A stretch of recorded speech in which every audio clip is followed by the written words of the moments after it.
Hamas launched a massive missile attack on the greater Tel Aviv area, causing damage. Shrapnel from interceptions hit several places in Tel Aviv, including a school, a main street, and the beach. The total number of people who have been injured and evacuated to hospital since the start of the massacre is 10,039, including 9,460 physical injuries. The IDF has notified families of the deaths of 410 fallen soldiers, including those who have fallen in on-the-ground targeted fighting. IDF fatalities have risen by 4 since yesterday's update, with the confirmed deaths of Lieutenant Colonel Yochai Gur Hirschberg, Major General Yonatan Malka, Major Eli Eliyahu Cohen, and Sergeant Major Reserves Matan Damari. The number of hostages held by Hamas in Gaza has been revised upward to 138 after an individual previously missing was confirmed to be a hostage of Hamas. 118 male hostages and 20 female. We're talking about 127 Israeli citizens, 11 foreign nationals. There are 2 children among the hostages, the 2 Bibas children, and 10 people over the age of 75. The War Cabinet met yesterday with families of the hostages, those still trapped in Gaza and those since freed. The families told the Cabinet their heartbreaking stories about the thirst, hunger, mental, physical abuse in the Hamas terror dungeons and enduring trauma. After that meeting, the Prime Minister reaffirmed that Israel will spare no effort to return their loved ones. Our goal is to ramp up military pressure on Hamas so that there will be no one left behind. Israel welcomes our great friend President Biden's clear moral leadership, confirming that it was Hamas's refusal to release all the women hostages that broke the deal and terminated the pause in the fighting. We, of course, welcome the President's remarks that everyone still being held hostage by Hamas needs to be returned to their families immediately, and that the United States will not stop working together with us until we get everyone out. As global interest intensifies in the sex crimes of the Hamas rapist regime on October 7th, the information published so far is simply horrific. Eyewitness and forensic accounts of violent rape, gang rape, sexual mutilation, pedophilia, and even necrophilia. I wish to repeat the Prime Minister's statement from last night to the women's rights and human rights organizations that have heard about the Hamas sexual atrocities on October 7th, and I quote, "Where the hell are you?" We expect all civilized leaders, governments, nations to speak up against these atrocities, and it is unforgivable that some still choose to deny, downplay, or deflect the crimes of the Hamas rapist regime that we will topple and bring to justice. An operational update. The IDF has announced the 3rd phase of the ground operations, encircling Khan Yunis in order to continue dismantling the Hamas terror state. The Hamas Khan Yunis battalion played a key role in the atrocities of the October 7th massacre, and we are working to destroy the terror infrastructure that it has built above and below ground within civilian areas in flagrant violation of international humanitarian law, and we will do that while doing everything we can to minimize civilian casualties consistent with our obligations under international law and to get civilians to safety. Meanwhile, the IDF is securing its accomplishments in northern Gaza, having seized Hamas strongholds there and eliminated its infrastructure. Our forces are operating in the strongholds of Jabalia and Sheja'ir, integrating land and air forces to target Hamas terrorists, many in face-to-face combat, and eliminate their military assets.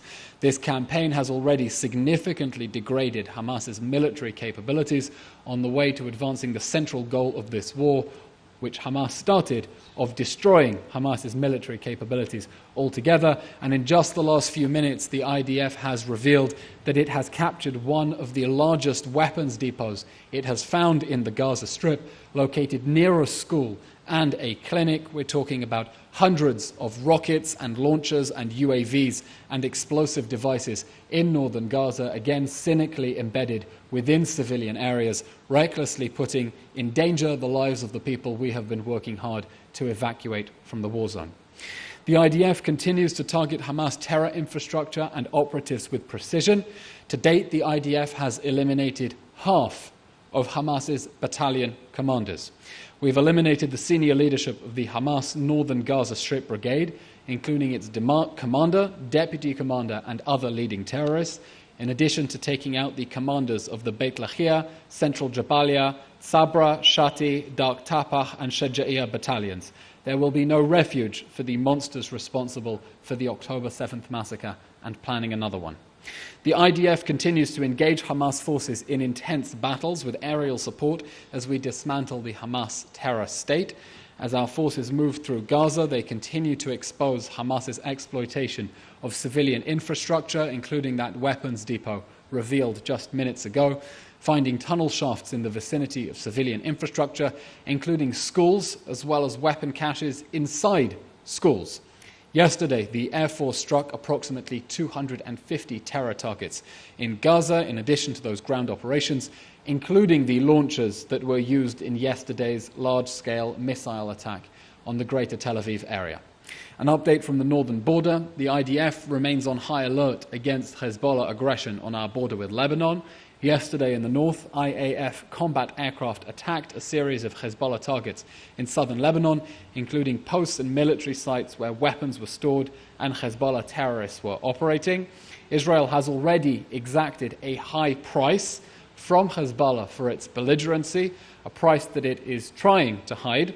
We remain focused on bringing to justice the monsters of the October 7th massacre and warning anyone of thinking of entering this war. In a word, don't.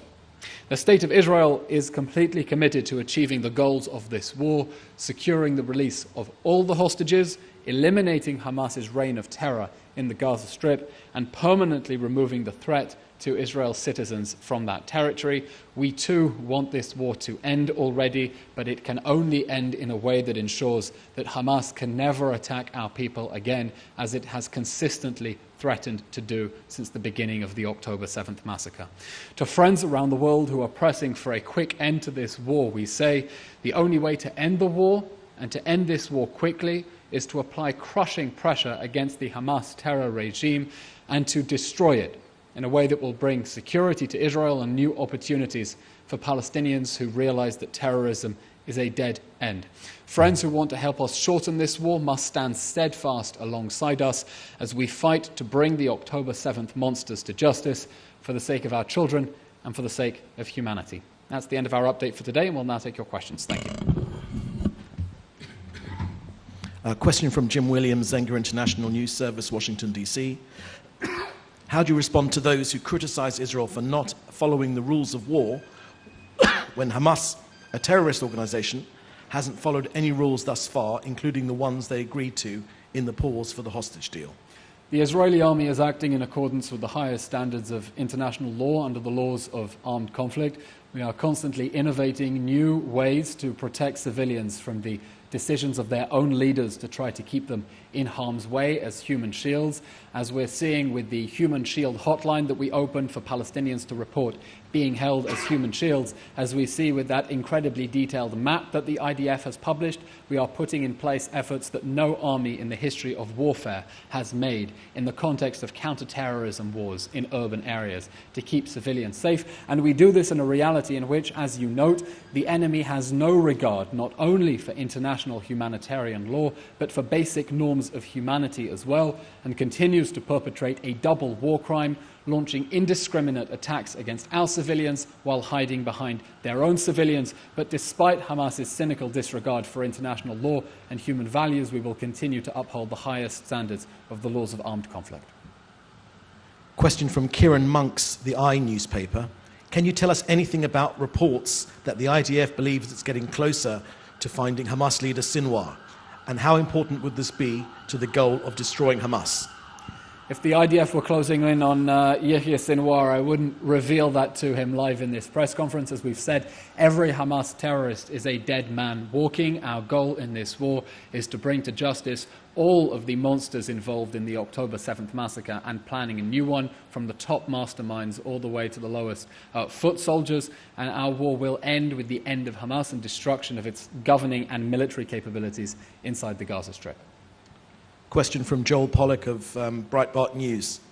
Has Israel considered making offers directly to the terrorists or civilians holding individual Israeli hostages to come forward and release them and receive some kind of amnesty or reward?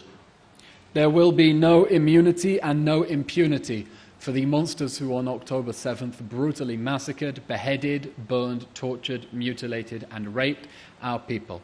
We will not leave the Hamas terror regime in place to continue attacking our people and abducting our people. Our strategy at the moment to get the hostages home is based on unrelenting military pressure on Hamas, combined with intense diplomatic efforts. That strategy has already been vindicated with the release of 110 hostages, less than half, but a considerable achievement nonetheless to get almost all the children and nearly all the women out, and we're going to continue applying military pressure on Hamas, bringing on board intense diplomatic efforts as well to get Hamas to release all of our hostages, the women and the men, the young and the old, the civilians and the soldiers. There will be no one left behind. None of us are free until all of them are free.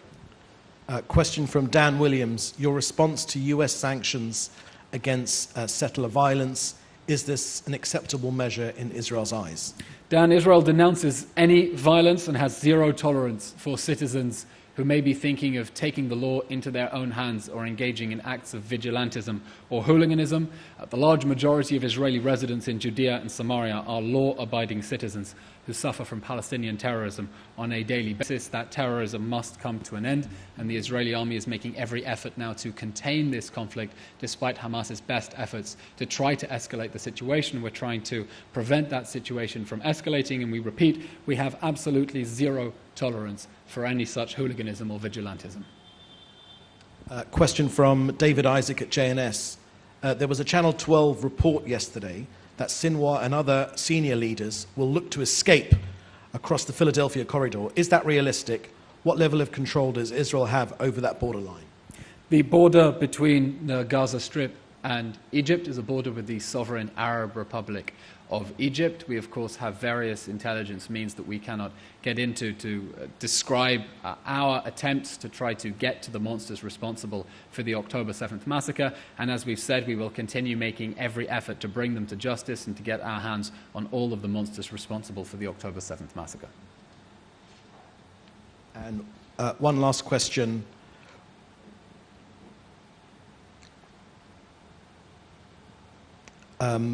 Also from Joel Pollock at Breitbart, asking about the notion to flood the Hamas tunnels with seawater. What comment do you have about that?